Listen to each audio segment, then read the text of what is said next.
Okay, guys, it's Joe Pietaro from Muscle Sport Mag and me, Dennis, from Dennis World of Bodybuilding. Today, I thought, and Joe too, that we should do a little show and we should discuss about current topics and topics that are maybe, relevant and recent in our bodybuilding cult. So let's just say hello to Joe and start the topics. Or Thank what do you, you Denise. think? Thank you for this is a good idea you had. We've been discussing this back and forth for a while, and I'm glad that you thought of me to do a program like this. And we're still trying to figure out the actual title of what it's going to be. So for right now, what I don't know, we were just having a few laughs before we started rolling tape, talking shit with Denise and Joe. So whatever, we'll figure that out later. We just wanted to get the first episode off the ground, and I'm glad that you thought of this idea. I think it's a cool one. I think you and I have a pretty good chemistry. Two different parts of the world, two different age groups, but we all like the same topics, and I think it'll be good interjection to see your opinions on certain things as well as my opinions, where we're kind of from two different places, and how do we see things that we both are working with in our industry. Exactly, Joe. So I think maybe today we'll do some topics, guys, and next time we will do other topics, of course. So this is like a first thing, like a beta version, or how you call it, of the programs. Okay, so let's start with the most recent topic and the contest which is up this weekend, the Arnold Classic Australia. Joe, what do you think, especially about, the lineup is pretty much the same as the Arnold Classic Ohio, so I think nothing much will be changed. But the one thing that people, of course, look up to and are very, very curious about is Kevin Levroni's second comeback, so to say. So let's first talk about, what do we think he will do placing-wise, and what do we think about the movement, in general, if it's a good thing or not. So what do you think? Do you think he can place good or not?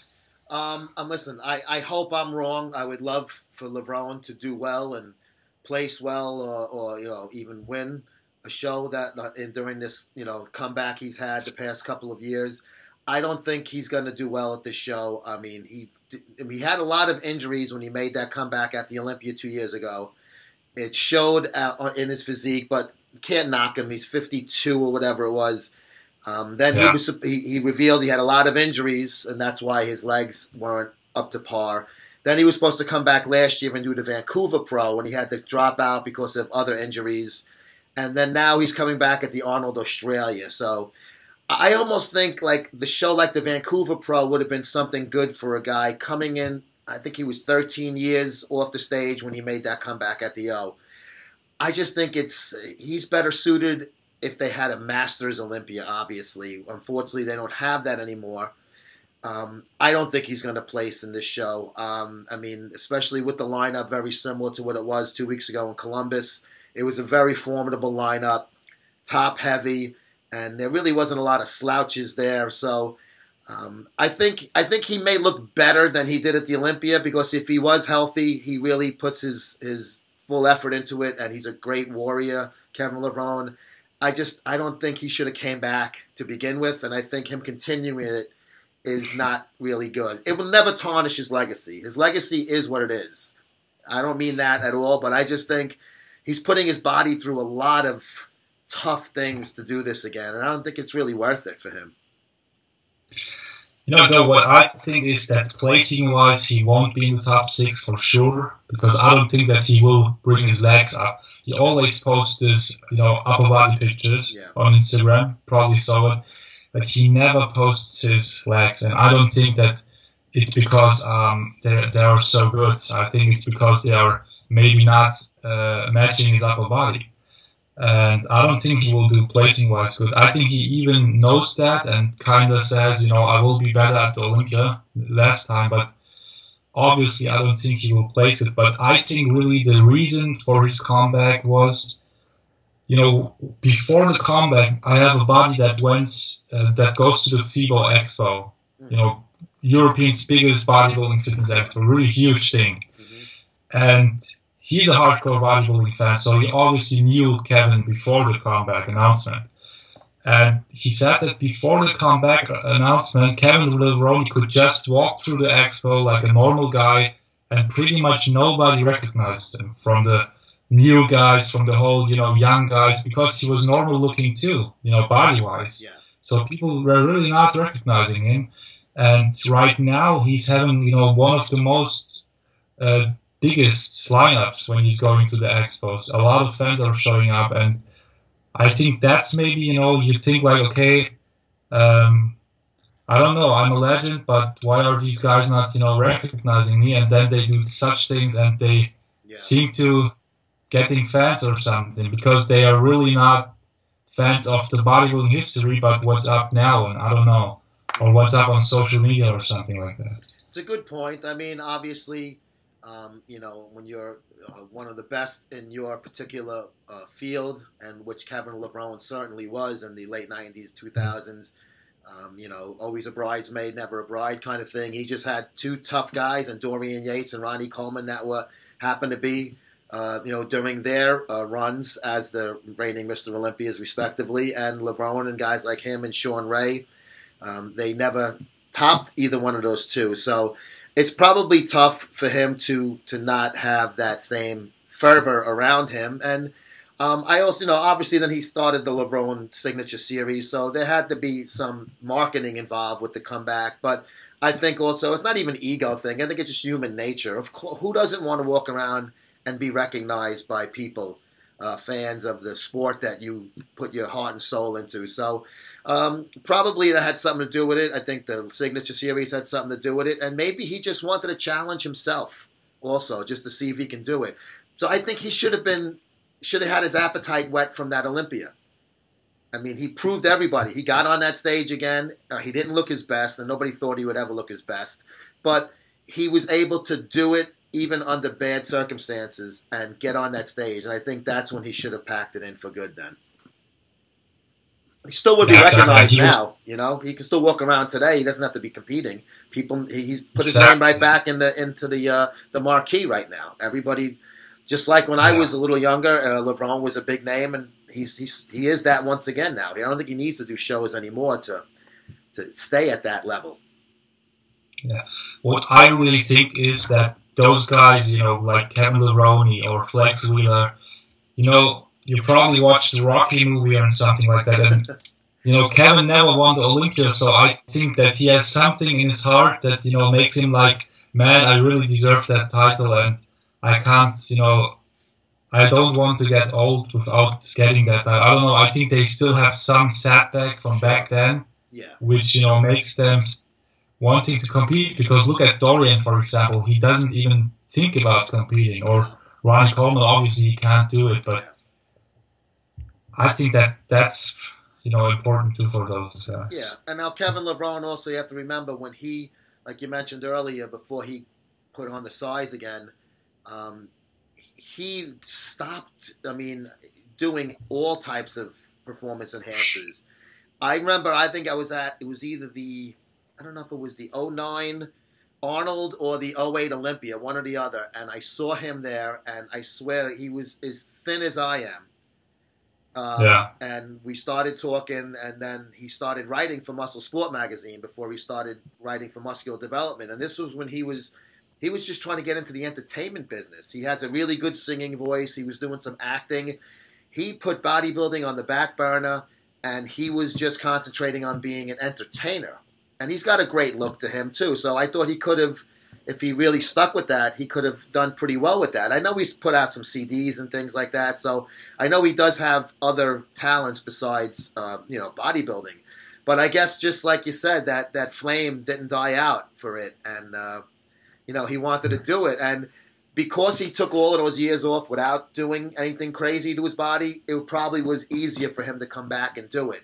A guy like Ronnie Coleman, it's sad to see. He's just beat his body up between the drugs and the crazy amount of weight that he pushed around. So that's why I think Levrone was able to gain that size back again, is because he gave his body that nice break that it really needed. And it was an extended break, many years. Yeah. So this is relatively spontaneous, but talking, mentioning Ronnie Coleman, I think Ronnie is really having surgery after surgery after surgery, and he even had like 2 surgeries in the past 1 or 2 weeks. Do you think, what I think is that Ronnie Coleman is having surgeries, but he's really not recovering. You will always see him around the gym. He's always posting that he's working out, and I don't know. I know that he loves the sport, but he's having the hip replacement. He's still pushing hard. I think the only way when Ronnie Coleman stops lifting is when you really can't move or something like that, when you really can't move his arms or something. Yeah. What do you think about that? Yeah, he'll die with a dumbbell or a barbell in his hands, because he's just he's a gym rat, and it is sad to see how his body has broken down, and his body has given up on him, and he's not giving up on his body. He had a video when he was in Columbus, Ohio for the Arnold. He was at some gym over there. I saw it on Instagram. And he looked really, really bad. He did a video talking about he was going to be in Ohio and at the Arnold seminar, not at the expo. He looked terrible. There's no ways to, can't mince words there. He looked like shit. And it's terrible to say that and to see that, because this is a guy that was like, the mountaintop. He was the guy, the mass monster, Mr. Olympia. And for him to have his body do that to him right now, it's tough to, I guess, for him to accept, and for the people in the industry and the fans of the sport. But he will probably always scoff at doctors' orders to say stop lifting. And if that's the way he wants to live his life, God bless him, man. He's going to live the way he wants to live, regardless. I just hope that he, I don't know what he's doing as far as PEDs go, but I think that's something that could really be a problem as his health declines. Yeah, I think he even can't, walk. He's not even walking right now properly, without, and that's really sad to see, because a couple of years ago he was still huge, Even after he retired from competing, he couldn't accept the fact that he is like 300 pounds and he was still huge and going all over the world. And that thing happening to him, I think I don't know, it's like getting broke in one day or something. It was really abrupt. It was really crazy for him. But we wish him the best, obviously. He's really one of the best. He's a great guy. He's great for the sport. He's got a great attitude. He's charismatic. And, he's a fun guy to have as part of this sport. Okay, so speaking about the Ohio Arnolds, maybe, we don't have to mention names or something like that. What do you think about the current bodybuilding reporters, outside of us two, right now? We're the best, you and I. We're the top two, tied at the top. Yeah. What do you think? I think like Dave Palumbo is doing a great job, but absolutely. What do you think about other guys report? Probably who of course, who I mean. Yeah. What do you think about? I think RX Muscle does a great job. Obviously, Dave. I think Dave at his best is when he does that edgier material. That's just because that's the style I like to watch and to do myself. So when you have like Dave, John Romano, and Lee Priest on, one of their programs, Iron Rage or Iron Debate or whatever that he's on, a few different ones. I can't stop laughing. The show is just out of control, funny. It's hysterical. So I like that part of Dave. I think he's doing too much mainstream type of things, and that's his business model. Good for him. If it works for him, that's great. But he still, when he wants to have a crazy wild show, like when Big Lenny was on, it was out of control. It was funny. So I think Dave does a great job in two different ways. He can cover a show and talk about an upcoming show, or review a show, or just interview an athlete. Nobody does it better in this industry, in my opinion. And Dave, when he wants to go a little off the cuff and get a little crazy, he's also excels in that. I love Dan Solomon. I'm friendly with him. We've worked together in the past at MD. I think Dan does a great job with Digital Muscle. I like Mad Max. He's working with Dan, Dave Bourlet. He does a great job. So I like Digital Muscle's things. Generation Iron, I like some of their stuff. They do a lot of high-end stuff, like high-tech, so that's good to see, because we don't get too much of that in the industry. And then you have, well, Flex, you know, we'll touch base on them later, but they've never had an online presence ever. Even when I worked there, we tried to build it up, and it never happened. Robbie Duran was the editor then, and we were all trying to do stuff online. It just never worked. It was the magazine, and that was it. Muscular Development's online presence is brutal. Their print magazine was a scant 109 pages. They try to use the magazine as their lead guy when, in this day and age, you cannot do that. And my company is a perfect example of how to use a print magazine to your advantage and not to your detriment. And they cannot seem to accept that formula. Their video production is brutal. Their personnel have no personalities. They're boring. Nobody is really into that company anymore. And I'm not just talking sour grapes. That's honest opinion. Obviously, you know, I do like the online guys like Nick Strength to Power, Louis Marco. I do like to watch those shows because they give a different perspective where they're not this old school reporter kind of people like Dave is, like MD is, like Flex is. You know, I even throw myself in that. I'm kind of an old-fashioned reporter where I had to change my ways to do things digitally and use those platforms to my advantage. But then guys like yourself, the younger guys, like I said, Nick also, I like to see the difference between the established, and I use that term loosely, and the new guys that are the YouTube guys. And I like to see the difference between how they report. And there's no favoritism when it comes from the YouTube side. You got MD that can't stop sucking IFBB and NPC cock. They will never do anything that goes against the grain or say anything, and they're scared shit to have anything on their site. The Boston Lloyd thing, a good example. So I do like to see the difference, and I like some of the up-and-coming guys. And you don't need to be printed in a magazine at one point in time to have a say in this sport. I totally disagree with that part of it. And I just think it's going so digital now where the YouTube and the Instagram people are becoming, or at this point, even more popular than some of the quote-unquote established media in the industry. Yeah, exactly. I think that's how, not only in bodybuilding, but in other, you know, all the other magazines too, generally, I think they either have to step up their game and, you know, keep up with the technology and everything, or they will die out probably, you know. Even the old school magazines that are not about bodybuilding, even with every other topic too, I think they have to build that online presence, even if they not love it or something. It's like more a business thing, I think, you know. Of course, yeah. Because at the end of the day, you have to, you know, feed the bills and everything. You have to. Yes, sir. Yeah, they can't seem to get acclimated to some of these things, and Palumbo's a good example because he was from print, him and John with MD for all those years, and then as soon as they went to RX, and he actually had RX Muscle it was a one shot. It was printed years ago while he was still with MD, I believe. He had a one shot magazine, RX Muscle, which he shows the cover of on his avatar on his forum page, and instead of worrying about doing that, they just built a great online presence. They did programming and things like that. And I mean, they were the first guys in this industry to do that. And I'm not going to bullshit because Dave had success in doing that. And I was on his shows and at his studio when he was in Long Island.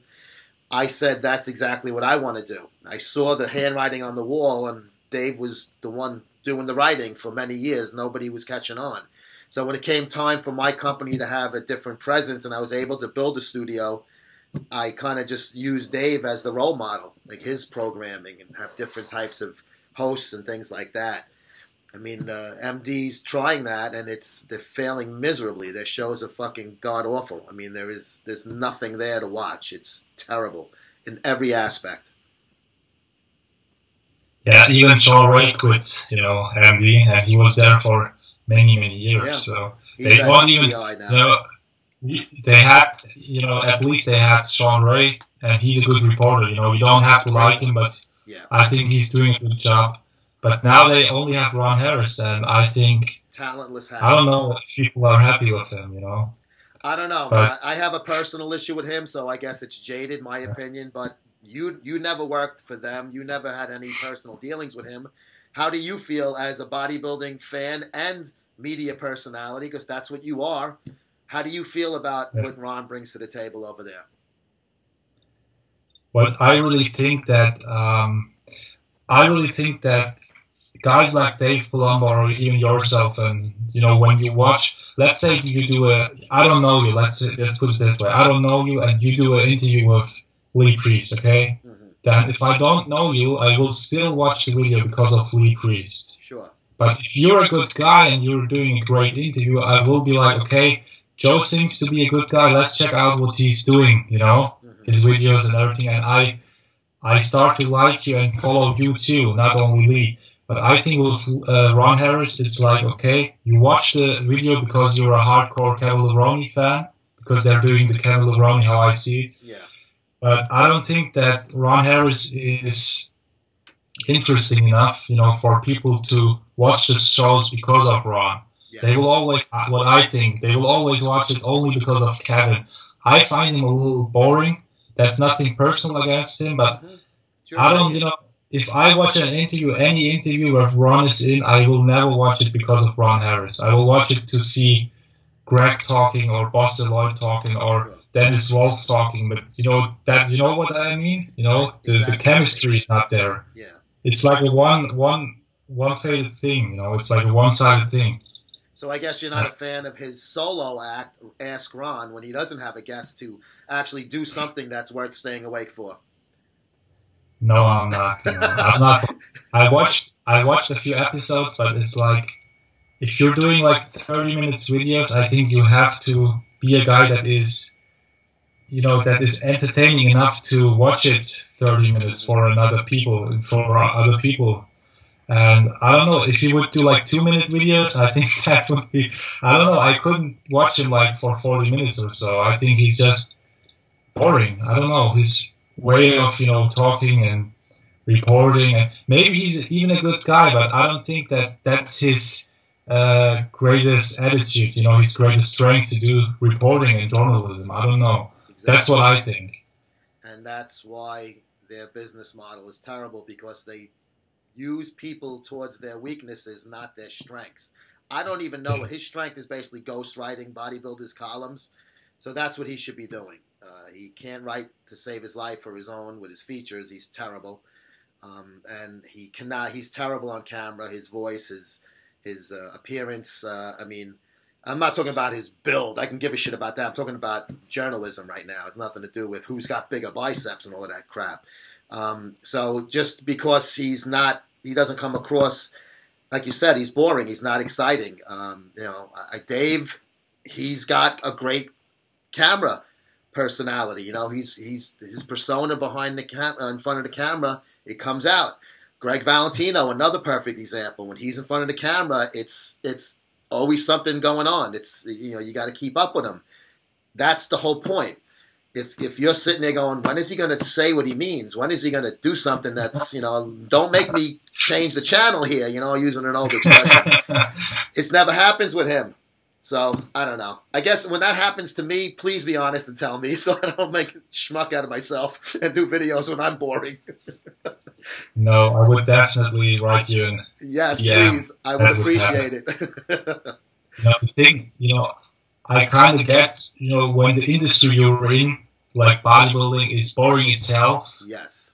I think it's hard for those guys, to make it exciting. And like Greg Valentino and Dave Palumbo, they are one of the few guys, and you too, and other people maybe, that can even make bodybuilding kind of exciting, Yeah.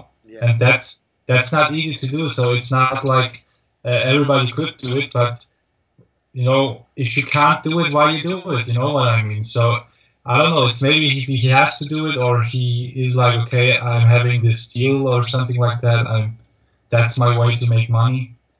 That's fine. It's like Steve Blackman's decision. I don't know. We all have to, like you said, we all have to pay the bills, and if that's the way he's paying the bills, then he better hope that Blackman keeps that ship afloat as long as possible, because he's got nowhere else to go. Nobody's even looking at him if that place goes away. Yeah. Okay. So I think we wrapped up this thing. Good. And maybe let's talk about those bodybuilding shows in general. So I already mentioned that bodybuilding itself, it's not even a real sport when they are on stage, the contest. Yep. It's like a presentation of your sport. And we talked about those shows are getting longer and longer. And what do you think about that? Should we separate the real old school bodybuilding type of categories and do it a separate show at the men's physique and I don't know, bikini, figure, whatever? Because nobody wants to watch an 8-hour show or something like that. Definitely, absolutely. I always felt, and I know why they mix them up the way they do, especially on a 2-day show, like like in an Arnold, Olympia. We're talking about the bigger shows, and then when you go to the amateur ranks, the nationals and the USA's, North Americans, things like that. Obviously, they mix them up because they know that they will kind of put like when you go to a concert, you're not going to see the Who and the Rolling Stones on the same stage. You're going to see the Who and some band that has maybe one album out as the warm-up act. So they basically use the warm-up act, maybe would be bikini, coupled with men's open bodybuilding, which is still the headliner. So that's why they don't want to separate them certain ways. They want to make you have to buy tickets to both shows, so you would have to kind of see both nights, excuse me. So you'd have to see both of them. In a perfect world, it would be great if you would have something with the bodybuilding, like you just said, and then fitness. And I use fitness encompassing physique and things like that. So where you would have men's bodybuilding, female bodybuilding, which they don't even have anymore for the most part, but let's say they did. And then I would even put fitness in that, because fitness was one of the first categories of women besides bodybuilding, when they have the routines and all of that. And I actually think that's the only sport athleticism in any bodybuilding type of contest are the women who do the fitness routines. And they're incredible the way they do it. I'm a big fan of that. Obviously, that's another one that's getting less and less as time goes on. But I think that still captures an old school kind of crowd because it's been around for such a long time. So I think if you would have had men, women, bodybuilding, and then like a fitness category in there, that would be pretty cool. And then the other night, you could have bikini, figure, and men's physique, and if you even want to throw this classic physique, which I despise personally, I think that would be a good way to do it. But how many people would really want to go see that second night? When the men's bodybuilding isn't on stage, you're not going to get a lot of people that want to see bikini and men's physique kind of be the headliners. What I think is, let's put it that way. When I went to a show in South Germany, it was, I wanted to see, let's say my buddy was in the junior, class. He's a junior bodybuilder, or he was a junior bodybuilder. Mm-hmm. But to see him compete, I had to watch a 6-hour show or something like that, and and it's still, it got delayed and delayed. The organization was terrible. It was like an amateur show, not a pro show. Yeah. And to see him compete, because he's my friend, I waited. But let's say you're just an outsider and you're interested in bodybuilding, would you really watch a 6-hour show? You probably wouldn't, because you would be bored after 1 hour or 2 max. And I think that's maybe a way of selling tickets, but not, in the future, because that guy won't return and won't buy any tickets in the future, I think. No, definitely won't. Because let's put it that way. If I watch a soccer, game, it's 90 minutes. But imagine it would be 6 hours, 7 hours. Way less people would watch it, because you need the time, you need the concentration, you need the interest in it. So only the real hardcore guys would remain into it. And I think that's what really is maybe a disadvantage of these shows today. Yeah, no, I definitely agree. And this isn't just NPC and IFBB. I think this is organizations globally. I mean, the IFBB, Physique, Elite, whatever, the Raphael's organization. GBO, WBFF, NABA, organizations across the globe, I think have the same problem, and they're trying to get as many people. Yeah, everybody knows it's money involved, and of course the promoters want to make money in organizations. Who doesn't want to make money? But the consumer, like you said, is not going to want to sit there through. I mean, like I've covered the Nationals a few times over the years, and it's over 1,000 competitors, Denise. I mean, that is just torture. I don't care how good looking the women are. 1,000 competitors, right? After a while, you've seen one, you've seen them all. You don't even, it doesn't even faze you anymore. You know, 10 bikini girls lined up, classes A through F, and you got the next 12 and the next 12. After a while, it's like, I don't even want to see a bikini for the next 10 years now, after a while. It's just like, it's too much. It's overkill. So I think if they did break it up, even if they broke it up differently than my example, it might be better off. You can't have them all in that one day or those 2 days. And then the Nationals, I know they have the, they go through preliminaries and all of that stuff, and then you have the finals and everything. But it's way too many people, and it's way too long.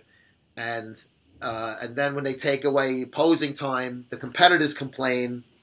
But then the promoters are trying to streamline the shows time-wise, so it's kind of a damned if you do, damned if you don't thing. Exactly. I think there are just too many classes to do it on one day, and if you do it on one day, it will take you 8 hours, and that's the problem we're having right now. And yeah, well, you know what it is? There's a class for everybody. I mean, when I was younger. And we had a lot of these natural organizations in the 80s used to put on local shows. Like my gym in Brooklyn used to have a show they sponsored every year. So that show was at a high school. But all there was bodybuilding. There wasn't physique, fitness. It was just bodybuilding. Plain and simple, men and women. And they had the teens, they had the novice. Yes, they had a lot of those under categories that you'll see at an NPC type amateur show. But maybe there was 2 or 3 people in each category. There wasn't 30 people in one category. So you could be in and out of there in 2 hours and watch the show from start to finish. And everybody enjoyed the show. The competitors weren't uncomfortable waiting backstage forever. And they opened it up to just every type of physique out there, where it used to just be the ones who stood out amongst the crowd, who were bigger for their age or height also. Yeah, I think today it's like who pays the fee can compete type of thing. Yeah.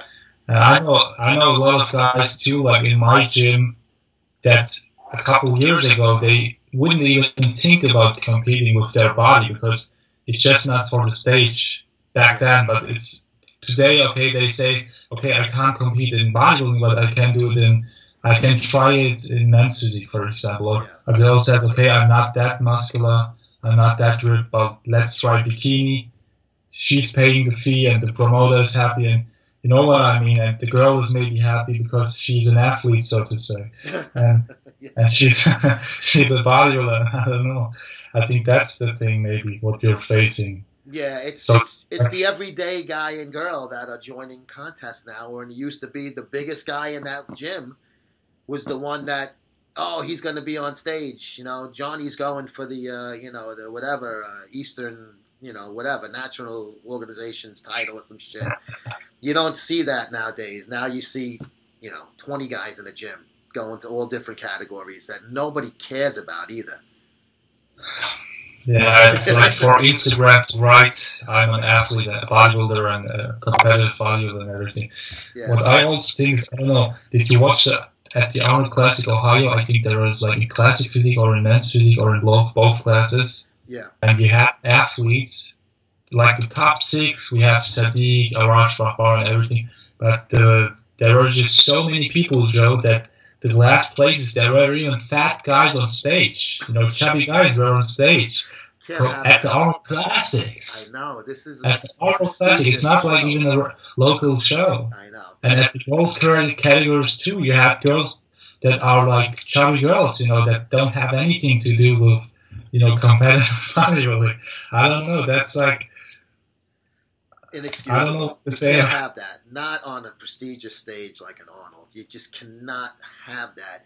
You have to pick the cream of the crop for a show like that. There should never...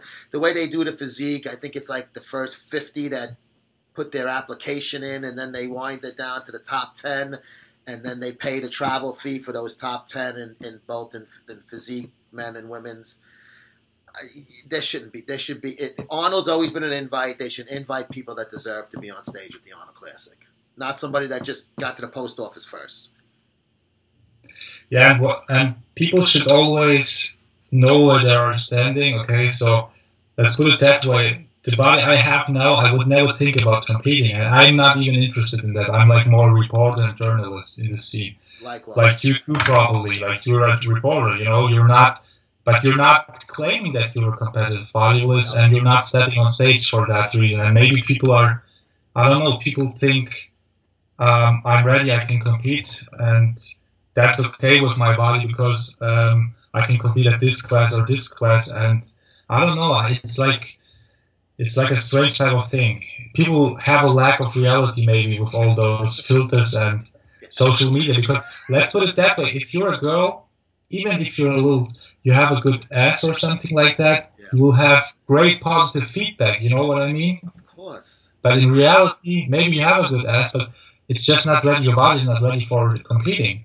Yeah. Or let's say you look good as a male guy, maybe your face and everything, and people will give you great comments, but you don't have the body, but you will think that you have it because there are so many guys in the internet who are writing all those positive kind of things. I don't know, it's people maybe they have a lack of reality, like I said, or because of the guys commenting there and their fans and everything, they think they need to compete. They've opened the door to anyone and everyone who wants to plunk down their $200 and get on stage. That's what it is. They don't care what they look like. Their money is just as good as the guy who's just the worst in the show paid the same money to get his show fee than the guy who won the show. Yeah. That's what the bottom line is. Yeah. The dilemma with it is like, you know, if you get everybody into the show, you have like 50 guys in one class and the show's getting way too long. That's the problem. I don't know. Maybe they will think about something, but I think the promoters are happy with that because they don't care, you know. If the show is 8 hours, if they're getting their fees, maybe they're like, okay, it's okay for them if they get their money, you know, in like they want to. And I see it, like I said before, I see it from the promoter angle too. He's out to make his money, just like you're out to make your money, I'm out to make mine. I see it from their angle.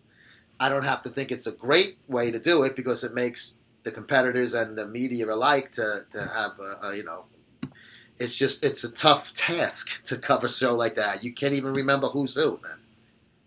Yeah, and maybe they think like, okay, I won't have like 10, you know, let's say an amateur show, I won't have like 3,000 guys watching the show, okay, as a viewer. I won't have 3,000 viewers, but if I have that many athletes, I get enough money to overshadow that lack in viewers and everything. Yeah. So you maybe not have a lot of ticket sales, but you have a lot of competitors that are like, they are like viewers, so to say, because of their money, and they pay way more than the ticket, which is like $25 or something like that. Yeah. And they pay like 200 or something. You know, that's maybe you're always going to get your family and friends that are, you said you want to see your buddy at the show.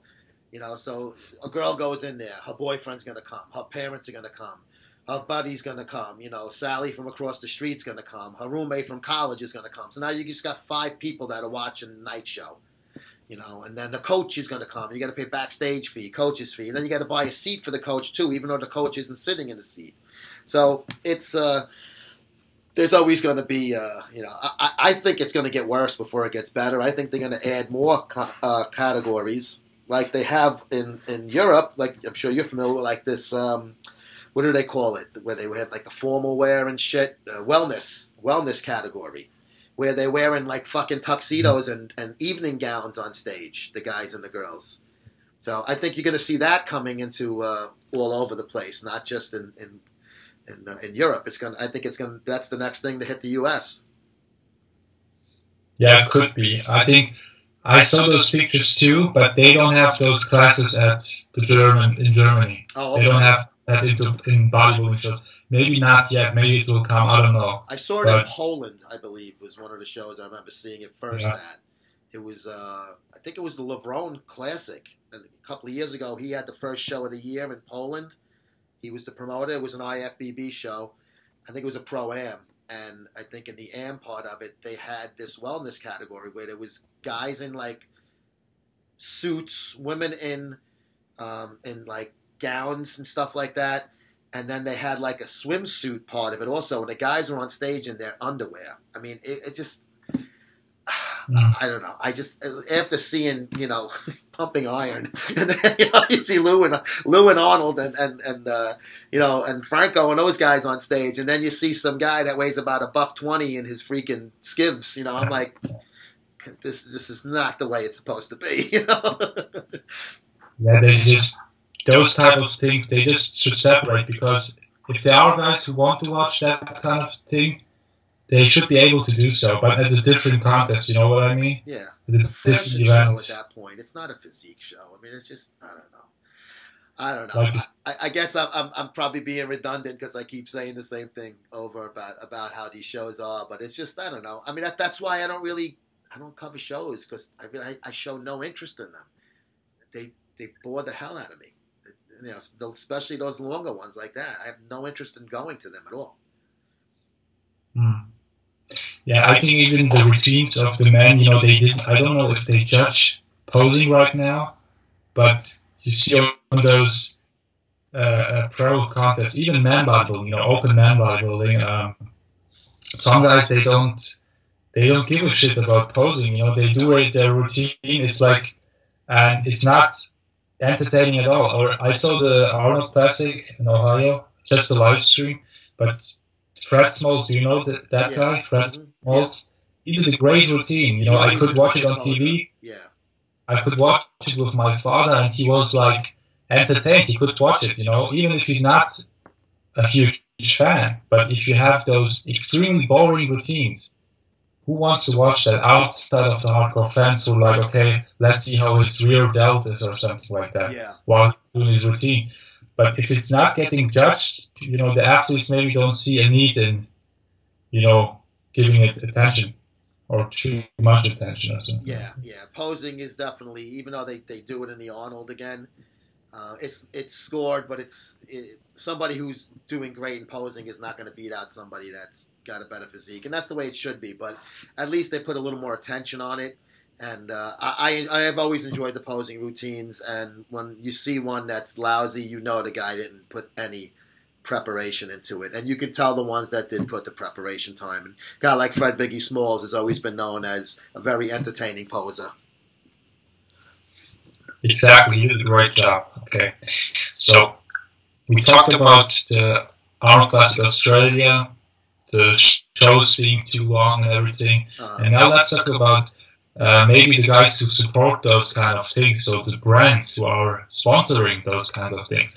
I think a couple of years ago, Lee Priest said in one of his interviews that in sports like football or soccer and everything, you have like big brands that don't have to do anything with that sport. Like soccer, you have Mercedes, you have BMW, you have Audi, you have all those brands that are like automobile brands that don't have anything with soccer, but they sponsor the show. But in bodybuilding, we only have brands that are in the scene, like supplement brands, you know, most and foremost. What do you think is the reason behind that? What's your view on that thing? I mean, to me, when I see a bodybuilding forum thread where it says, I don't know, Denise signs with Muscle Meds, I cringe. I go, who the fuck cares if an IFBB pro signed with MHP, Muscle Meds, Muscle Farm, BPI? It is the most asinine thing in the fucking world to me to say that this guy signed, like you said, in like what Lee brought up. You have professional athletes, Michael Jordans of the world, LeBron Jameses. They have sponsorships all across the board, from food to drinks to shoes to underwear, everything. Do you know those guys? I mean, only if you see the commercial, you know. But you won't see ESPN go, coming up at 6 at SportsCenter, Michael Jordan signs with Hanes, and you're going to see him in his tagless tees coming up. Who the fuck cares? They wouldn't even dream about giving that a plug. The only one who should give a plug like that should be A, the company, and B, a magazine or a media outlet that that company advertises with.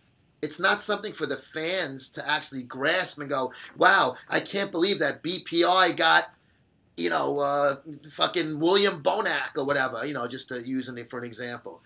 It's because the sport is got such, little interest as far as action and everything like that goes, because there is none, that people try to invent things to make news. And it's not fake news, because that's true. He did sign with that supplement company or that apparel company. But who really gives a fuck? Now, the company itself, like I said, they want to be proud and say, Bonac's wearing our gym gear. He's using our wraps in the gym, and he's taking pictures with the wraps, and it's on their new ad. So now that ad's going to catch attention. But to put it on like a fan site, to me, it's just, we're trying to find something exciting in a place where there is nothing to be excited about. Yeah. I think, we don't, it's like, it's pathetic too, it's, I don't know, if you're reporting, I never do those news. If, like, for example, really Winkler signs with Yamamoto or something, I don't make a news out of it. But it seems like in bodybuilding, it's a big thing. And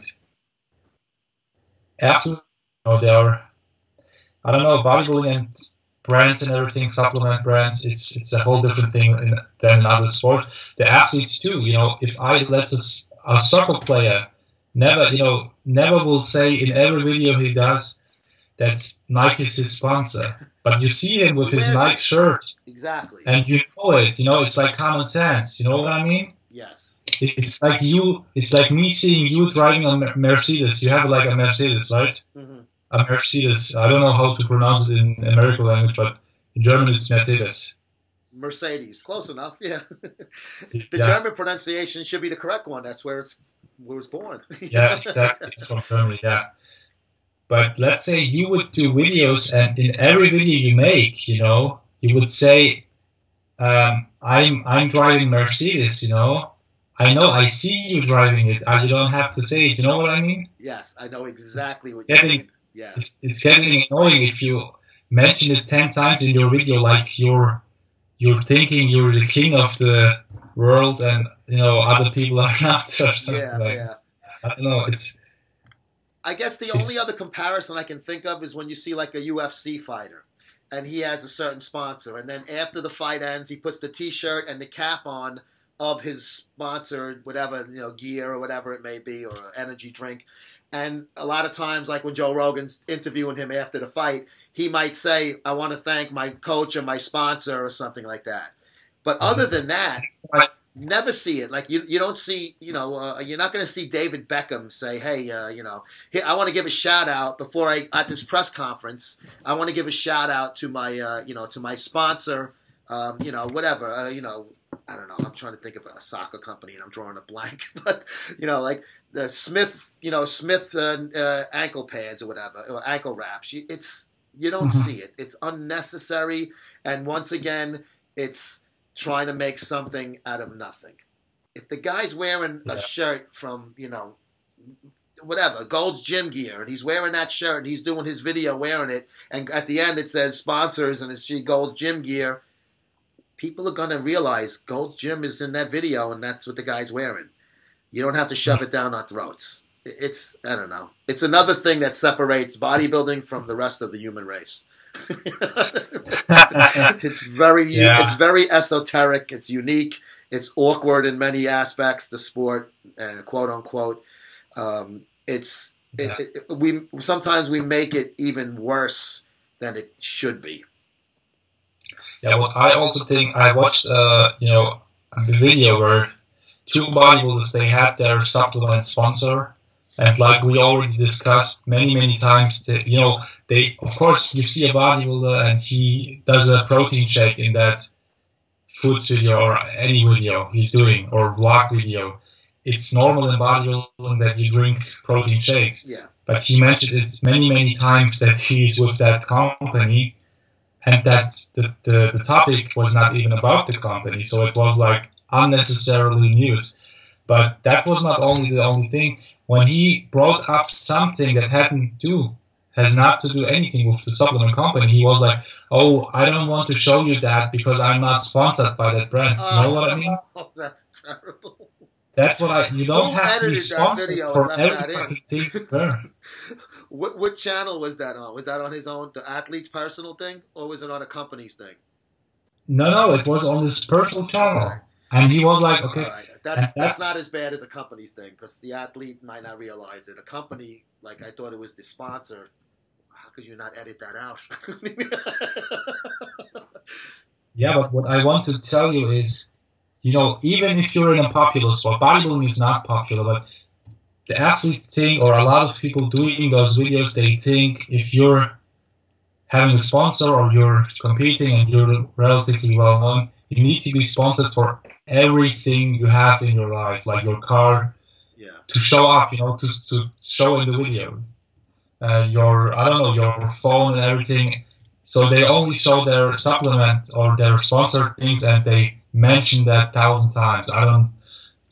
Let's say I drink out of this glass. I don't have to be sponsored to show you that, Yes. Yeah, I'm not sponsored by, Blue. There's Blue Yeti, right? Blue, and the Yeti is the model of my mic. I'm not sponsored by them. I'm just using it. I don't give a shit. It works.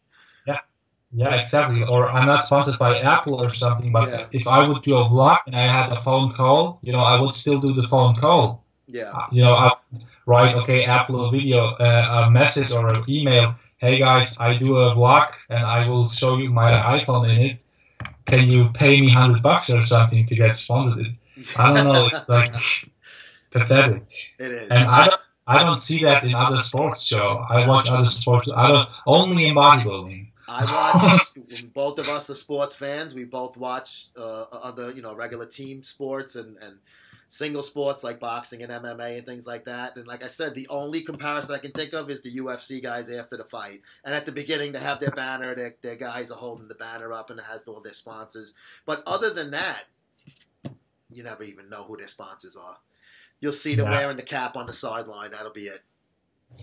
Yeah, but I think that's the reason for that is because, the athletes are a little desperate because in boxing or let's say in soccer, like what I wrote to you, the guy is getting paid for playing soccer, okay, by the team he's playing to. Let's say Barcelona, you probably know that team. Sure. The biggest team or one of the big. He's making already millions. He even wouldn't have to get the sponsorship with Nike. He's getting, his main income is from Barcelona with a big, really the most 90%, 95%, for example. But in bodybuilding, they don't get paid, to compete. Nope. By the competition itself or the IFBB itself. They even have to pay a fee and everything. So the only money they make is from the supplement company. Mm-hmm. So like 100% of their income is from that brand. Even if you're a good competitor, like top 10 Olympia, if you're with Muscle Mats, then Muscle Mats is paying your bills. So I think the athletes are kind of desperate because they're like, okay, if I wouldn't have Muscle Mats, I couldn't even make a living, because the IFBB doesn't pay me anything. Well, look at Phil Heath. He's not with Ultimate. There is no supplement sponsor for the current Mr. Olympia. The reigning Mr. Olympia, year in, year out, he doesn't have a sponsor. That's a perfect example of how it's confusing at times. Like, what makes this sport tick? And I don't know if it does tick. Yeah, I don't know, it's really a very, very unique sport in every way. It is. Why are we covering it? We should be talking about real sports right now. No, it's still a great sport, but it's strange, in different kind of ways, I think. And it's odd, it's not normal. If you only watch soccer plays and everything and you get into the bodybuilding scene, at first you will be terrified, I think, and then you like it or not, but you won't be like, okay, that's normal or that's how it is. I don't know. And even it's hard to describe for other guys who are not into the sport, you know, or into the cult. It's impossible to convince them to even think about watching it. So I think if you're a guy or a girl that goes to the gym and is into building muscle, once you get to a certain point where you're not just trying to stay in shape, like people go, oh, I just want to stay in shape, you know, a house mom and shit like that. When you get somebody that's really into the gym, especially from when they're younger, and I'm assuming you've been going to the gym since you were younger. I started when I was a freshman in high school, like 14.